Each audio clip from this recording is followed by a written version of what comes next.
حضرت اسما رضی اللہ تعالیٰ عنہ خلیفہ اول سیدنا ابو بکر صدیق رضی اللہ تعالیٰ عنہ کی صاحبزادی تھیں۔ ان کا شمار پاکیزہ صحابیات میں ہوتا ہے۔ آپ کا نام اسما اور لقب ذات النطاقین تھا۔ آپ کی والدہ کا نام قتیلہ بنت عبد الاعضیٰ تھا۔ آپ کے نانا عبد الاعضیٰ قریش کے نامور رئیس تھے۔ ام المومنین حضرت عائشہ صدیقہ رضی اللہ تعالیٰ عنہ آپ کی بہن تھیں اور عمر میں آپ سے چھوٹی تھیں۔ حضرت عبداللہ بن ابو بکر صدیق رضی اللہ تعالیٰ عنہ آپ کے حقیقی بھائی تھے۔ حضرت اسما رضی اللہ تعالیٰ عنہ ہجرت نبوی صلی اللہ علیہ وآلہ وصحبہ وسلم سے 27 سال پہلے مکہ مکرمہ میں پیدا ہوئیں۔ آپ کے والد ماجد بہت ہی اعلیٰ اخلاق و کردار کے حامل اور شریف النفس انسان تھے، جنہوں نے اپنی اولاد کی اعلیٰ تربیت کی۔ حضرت اسما رضی اللہ تعالیٰ عنہ نے اعلان نبوت کے کچھ ہی دن بعد اسلام قبول کر لیا۔ اس وقت صرف 17 لوگ دائرہ اسلام میں داخل ہوئے تھے، جن میں پہلے مرد حضرت ابو بکر صدیق رضی اللہ تعالیٰ عنہ تھے۔ قبول اسلام میں حضرت اسما کا 18واں نمبر تھا۔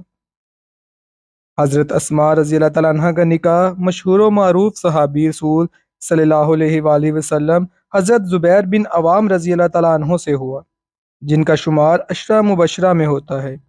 وہ حضور اکرم صلی اللہ علیہ وآلہ وصحبہ وسلم کے پھوپھی زاد اور ام المومنین حضرت خدیجہ الکبریٰ رضی اللہ تعالیٰ عنہ کے حقیقی بھتیجے تھے۔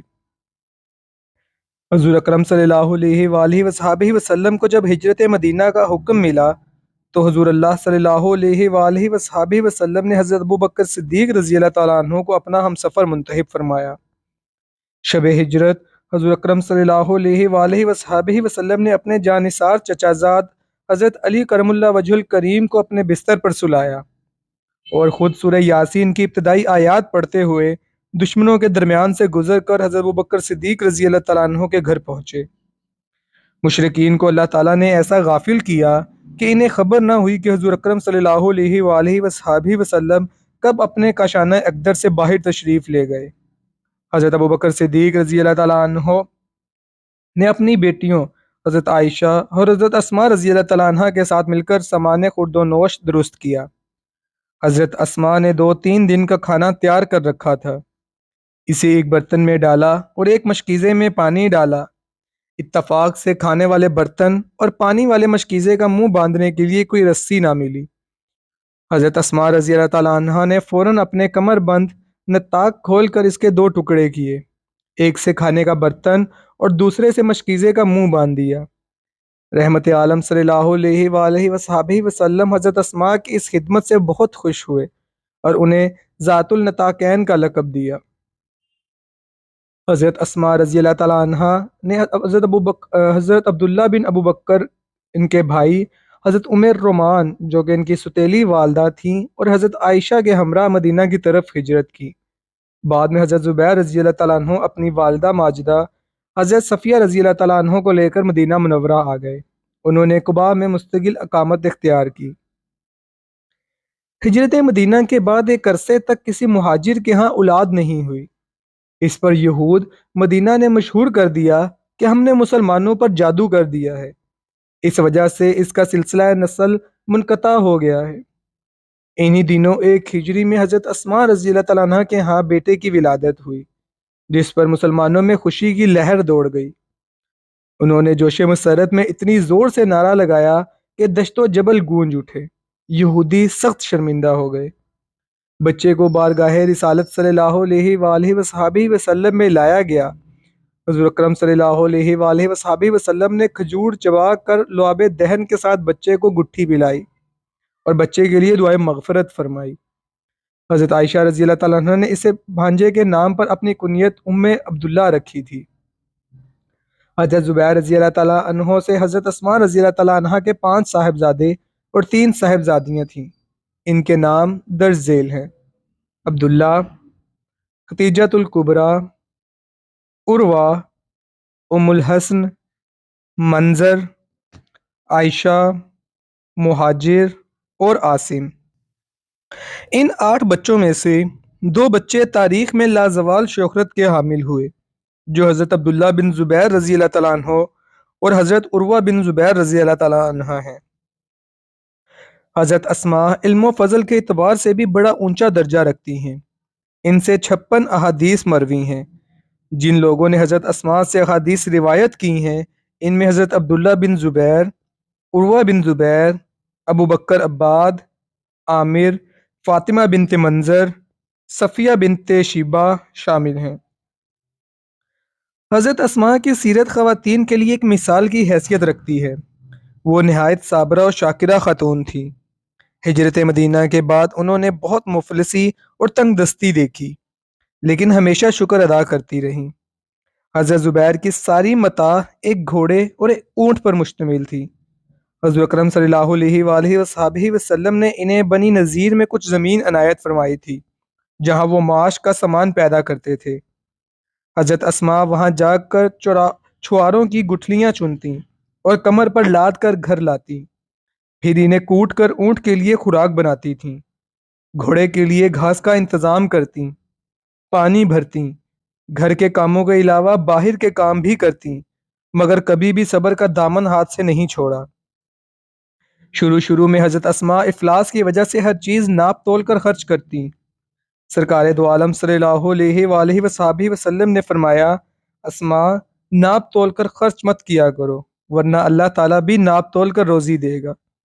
انہوں نے حضور اکرم صلی اللہ علیہ وآلہ وصحبہ وسلم کے ارشاد کو دل و جان سے قبول کیا اور کھلے دل سے خرچ کرنے لگیں۔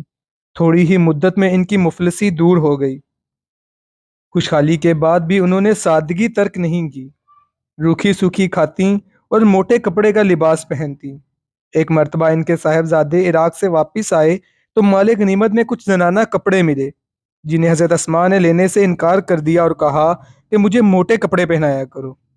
حضرت عبداللہ بن زبیر رضی اللہ تعالیٰ عنہ کہتے ہیں کہ میں نے اپنی ماں سے بڑھ کر کسی کو فیاض نہیں دیکھا۔ وہ اپنی دولت خیرات میں خرچ کر دیتی تھیں اور اولاد کو تلقین کرتیں کہ مال جمع کرنے کے لیے نہیں ہوتا بلکہ اسے ضرورت مندوں کی ضروریات کے لیے خرچ کر دینا چاہیے۔ حضرت اسماء عابدہ اور زاہدہ تھیں۔ عبادت گزاری کی وجہ سے لوگ ان سے دعائے خیر کروانے کے لیے آتے تھے۔ وہ لوگوں کو دم کرتیں، دعا کرتیں اور ان کے سینے پر پانی چھڑکتیں۔ انہوں نے اپنی زندگی میں کئی حج کیے۔ پہلا حج حضور اکرم صلی اللہ علیہ وآلہ وصحبہ وسلم کے ساتھ کیا۔ آپ نہایت راسخۃ العقیدہ مسلمان تھیں۔ حضرت اسماء رضی اللہ تعالیٰ عنہ بہت بہادر اور نڈر خاتون تھیں۔ ایک روایت میں ہے کہ حضور اکرم صلی اللہ علیہ وآلہ وصحبہ وسلم کے وصال کے بعد وہ اپنے شوہر اور بیٹے کے ساتھ جہاد کے لیے گئیں اور جنگ یرموک میں جنگی خدمات انجام دیں۔ حضرت سعد بن عاص کے دور میں مدینہ منورہ میں بہت بدامنی پھیل گئی تو وہ اپنے سرہانے خنجر رکھ کر سویا کرتی تھیں۔ حضرت عبداللہ بن زبیر کی شہادت تاریخ کا ایک دردناک باب ہے، لیکن اس وقت بھی حضرت اسماء نے جس حق پرستی، بے خوفی، صبر و رضا اور جرأت ایمانی کا ثبوت دیا وہ ان کی زندگی کا روشن باب ہے اور موجودہ معاشرے کی خواتین کے لیے مشعل راہ کی حیثیت رکھتا ہے۔ انہی کی تربیت کا اثر تھا کہ حضرت عبداللہ بن زبیر علم و فضل، زہد و تقوی، حق گوئی اور بے خوفی کی ایک مثالی پیکر بنے۔ اپنے بیٹے حضرت عبداللہ بن زبیر رضی اللہ تعالیٰ عنہ کی شہادت کے 7ویں دن یا بعض روایات کے مطابق 20 دن کے بعد حضرت اسماء نے وفات پائی۔ وفات کے وقت ان کی عمر 100 برس کے قریب تھی، لیکن تمام دانت سلامت تھے، ہوش و حواس بالکل درست تھے۔ حضرت اسماء رضی اللہ تعالیٰ عنہ کی زندگی میں مسلمان خواتین کے لیے نصیحت کے بیش بہا موتی پوشیدہ ہیں۔ آپ نے پوری زندگی صبر اور شکر کا دامن تھامے رکھا۔ آپ نے اپنی طویل زندگی میں بے شمار نشیب و فراز دیکھے۔ انہوں نے دور جاہلیت بھی دیکھا، دور رسالت اور خلفائے راشدین کا عہد باسعادت بھی دیکھا، اپنے بیٹے کا مختصر دور خلافت بھی دیکھا اور ان کی المناک شہادت بھی دیکھی۔ آنے والی ہر مصیبت پر صبر کیا، ہر موقع پر بے پناہ عزم و استقلال اور جرأت ایمانی کا مظاہرہ کیا۔ بلا شبہ وہ تاریخ اسلام کی ایک عظیم الشان شخصیت ہیں۔ ان کا درخشندہ کردار مسلمان خواتین کے لیے تا قیامت مشعل راہ بنا رہے گا، کیونکہ ہمیں ایسی ماؤں کی ضرورت ہے جو بدترین حالات میں بھی صبر و استقلال، صدق و صفا، جرأت و دلیری اور حق و صداقت کے چراغ روشن رکھ سکے۔